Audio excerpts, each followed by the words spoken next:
ये जो भारत भावना जागृत कैसे हम लोग करें? बहुत सुंदर बात है, बहुत ज़रूरी बात है। भारत भावना कैसे जागृत करेंगे? उनको स्टार्ट कीजिए।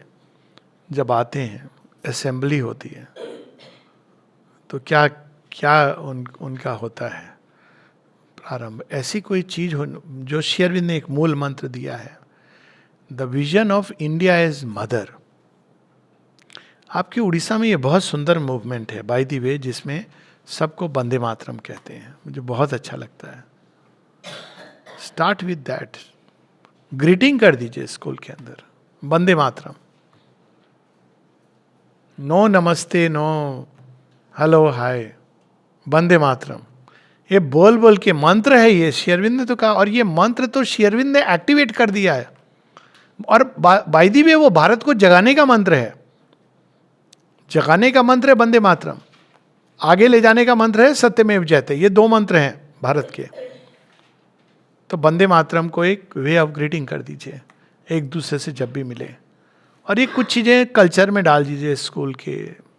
वंदे मातरम यानी वंदे मातरम क्या वैसे देखिए, ये करने में ही ऑड लग रहा है ना, अजीब लग रहा है ना। अपने आप आपके अंदर कोई चीज बोलेगी ऐसे थोड़ी होता है वंदे मातरम। ऐसे तो आप हाय हेलो कर सकते हो, हाय हेलो में ऑड नहीं लगेगा, नमस्ते में भी ये ऑड लगेगा। ये तो वाणी की देखिए अद्भुत बात है। वंदे मातरम, वंदे मातरम, कुछ नहीं भी किया आपने तो वंदे मातरम एक ले आइए।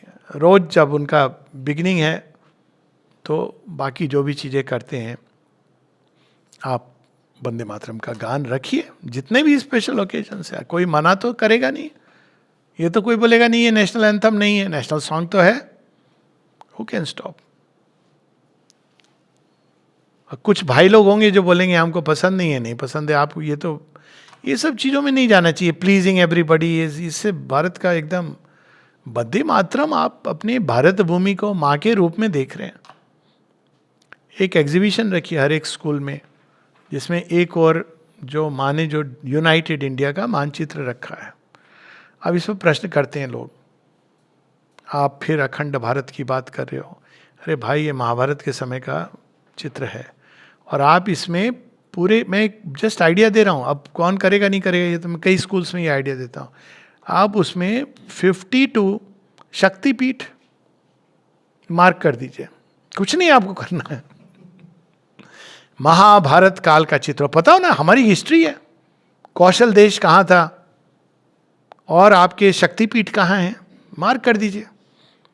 देखिए पाकिस्तान भी आ जाएगा। और उसके साथ साथ उन शहरों के नाम बोली, कितनों को मालूम है कितने शहर हैं जो डिवाइन मदर के नाम से भारतवर्ष में है? एक छोटी सी चीज, एनीबडी नोज रैंडमली? मैनी, पूरा भारत देवी में है बाय द वे।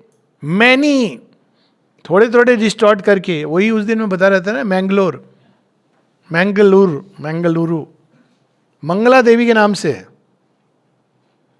तो अनिल भाई से यही बता, बोले अरे I didn't know this, Karnataka में है। हाँ, चेन्नई पता करिए किसके नाम से है। कलकत्ता, कोलकाता, अरे भाई काली माँ के नाम से ये शहर जाना जाता है। आप लोगों को एहसास तो दिलाइए कि ये काली माँ की जगह है। केवल काली घाट पर नहीं है, कलकत्ता नहीं है। काली माँ के नाम से है। चंडीगढ़, दुर्गापुर, अब anyways I can go on into it. कितने आपको सिटीज मिलेंगे, मार्क कर दीजिए। जितनी तरह की देवी माँ की विधि है पूजन की, awaken Durga in this land, वो सारे आप एक मानचित्र बना दीजिए। somebody has to do a work। मैंने तो ये आइडिया कई जगहों पे दिया। वो मानचित्र बना के स्कूल में आप लगाइए। एक रूम होना चाहिए जहां पे केवल भारत का परिचय। मैनी आप उत्तर दक्षिण, अरे अनंतनाग जो इन्फेस्टेड बाय टेररिस्ट, तो एक बात हो रही थी, तो कश्मीर गया था मैंने, भैया अनंतनाग नाम तुम्हारा, हमारे शेष नाग अनंत। आप जबरदस्ती क्लेमिंग, बहुत सारे।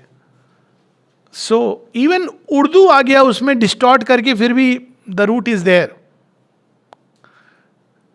तो मेन चीज है कि ये हम पहले परिचय प्राप्त करें। तो ये सारी चीजें एक रूम होना चाहिए जहां कम से कम इंटीग्रल स्कूल में तो हम लोग कर ही सकते हैं। तो कई स्कूल में ये आइडिया कि आप, सेकुलर एजुकेशन ने नष्ट कर दिया है भारतवर्ष को।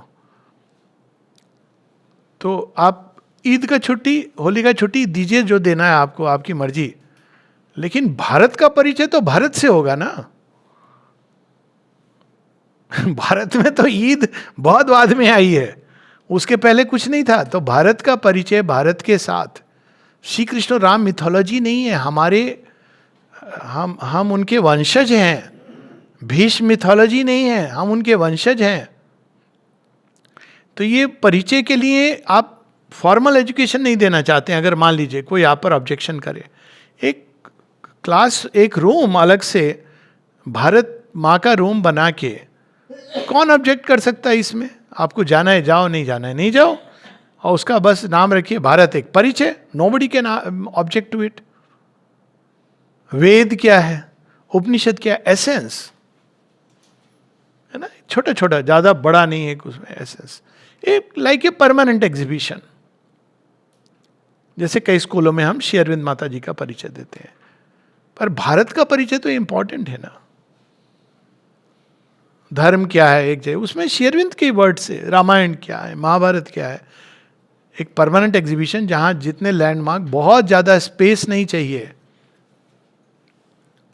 और अगर आपके पास एक रूम होगा भारत एक परिचय, तो कभी कभी क्लास भी हो जाएगी। आप भारत का परिचय दे रहे हैं ना, इसमें क्या है, रिलीजियस चीज थोड़ी कुछ कर रहे हैं। अब ये बहुत कुछ किया जा सकता है, करना व्यक्ति चाहे तो। मैंने तो ये भी उसमें नेशनल एजुकेशन पॉलिसी में प्रपोजल भी दिया था, लोगों से बात भी हुई थी तब। हाँ मैंने है, तो तब देखिए अब हम लोग इम्प्लीमेंट नहीं करते। मैंने तो यहाँ तक कहा था कि रामायण महाभारत और गीता पढ़ानी चाहिए। महाभारत, श्री अरविंद कहते हैं अगर तुम महाभारत को नहीं जानते हो तो तुम भारत को नहीं जानते हो। And 100% this is so true. कई लोग टूरिज्म के लिए जब इंडिया जैसे आते भी हैं, मुझसे पूछते हैं विदेशों में, तो मैं उनसे कहता हूँ कि आप एक बार हिमालय जाओ, गंगा के तट पर जाओ, बनारस में बोटिंग करो। क्योंकि अब देखिए सब लोग को भाई पांडिचेरी आ जाओ, ये वो भी ठीक नहीं है। अब कोई डिवोटेड है ठीक है, अब हम लोग के लिए अल्टीमेट सब गंगा जमुना सब यही है। पर बाहर से जो भारत के लिए परिचय आ रहा है, तो उस तरह से एक जगह होनी चाहिए। और ये अगर हर एक इंटीग्रल स्कूल में मुश्किल है, तो कम से कम आसपास के जिससे बच्चे जा सकें। फिर एक कंसेप्ट शुरू हुआ है, पता होगा शायद लोगों को, स्पिरिचुअल टूरिज्म। आप नाम मत दीजिए स्पिरिचुअल टूरिज्म, पर बच्चों को ले जाते हैं साल में, जनरली प्राय ले जाइए ऐसे ऐसे स्थानों पर जिससे उनका परिचय हो भारत की विशालता से।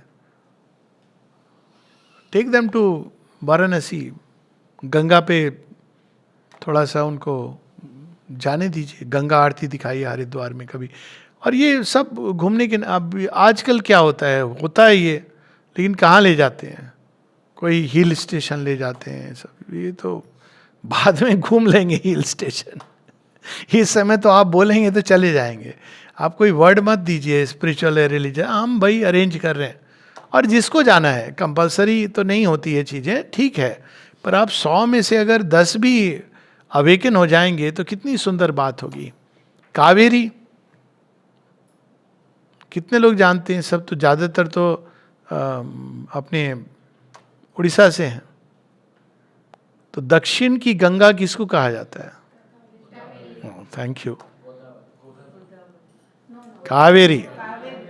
Kaveri is the Dakshin Ganga. Godavari is also great, all the river.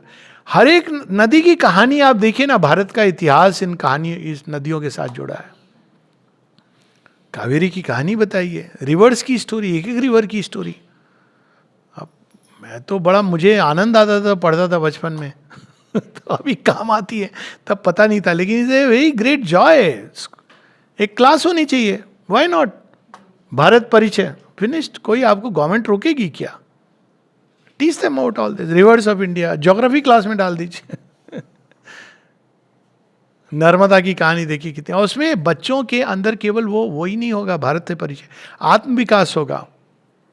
Yamuna की कहानी आप पढ़ेंगे तो आपको, गंगा की कहानी, पूरी कहानी अगर लेंगे, गंगा जी का जो प्रकट होती हैं विष्णु भगवान की हृदय से, इसलिए वो पतित पावनी है, क्योंकि उनके हृदय में प्योरेस्ट इमोशंस हैं, जो शिव जी का नित्य देखे ऐसे प्रकट होती हैं गंगा जी।